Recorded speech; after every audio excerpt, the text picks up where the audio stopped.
Welcome to Tournament Encore. I'm Andy Katz along with Dana O'Neill here inside the Georgia World Congress Center and the Press Center just outside the Georgia Dome here at the Final Four. It's Sunday, so it's media day in advance of the national championship game, and Louisville was up first on the podium, and Rick Pitino a little bit more reflective as he's about to compete for the national championship. What were your impressions of Rick and the Cardinals up there? Yeah, I think, coaches get to a certain age and a certain state of their career that they sort of, I don't say they pontificate, but they're asked to pontificate. So his press conference was about Michigan to an extent, but it was more about everything else, the state of college basketball, his own career arc.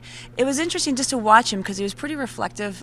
He's going to be a fiery personality on the court, but I think I don't say he's mellowed some, but he's changed some. And it was interesting just to kind of watch that unfold on the dais today. I got the sense in some of the breakout rooms from the Louisville players that they're really looking forward to having a game that's going to be a little bit more up and down.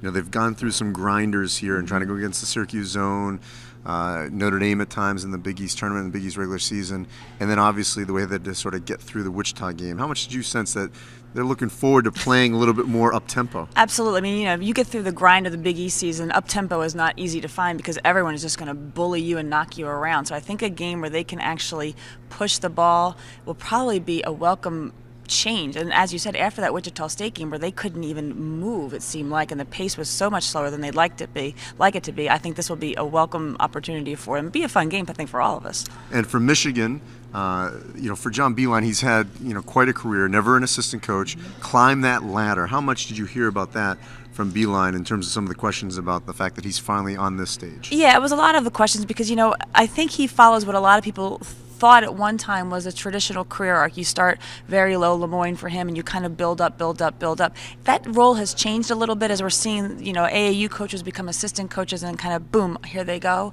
So I think it was interesting to hear Beilein talk about it because he really has lived the life of a grinder, climbing up that ladder, and to be on the biggest stage, I think he really does appreciate it.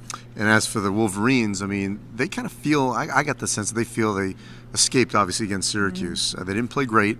Mitch McGary had a very solid game. So in this instance, Trey Burke now has a chance to sort of redeem himself to some degree, and same with Tim Hardaway Jr., to play at a little bit of a higher level on the grand stage. What do you think the chances that may now occur going against a Louisville defense? Well, it's going to be hard. Obviously, that's going to be the key, is how Trey Burke plays. He was 1 for 8 last night, but then again, Peyton Siva was 1 for 9, so they both have a little bit of due here. I think that's the big test, is how do they handle this pressure, but I think they're both kind of starving for it. This is the moment that great players live for, and I think when you get a guy like Trey Burke and people are telling him what he can't do, you better watch out.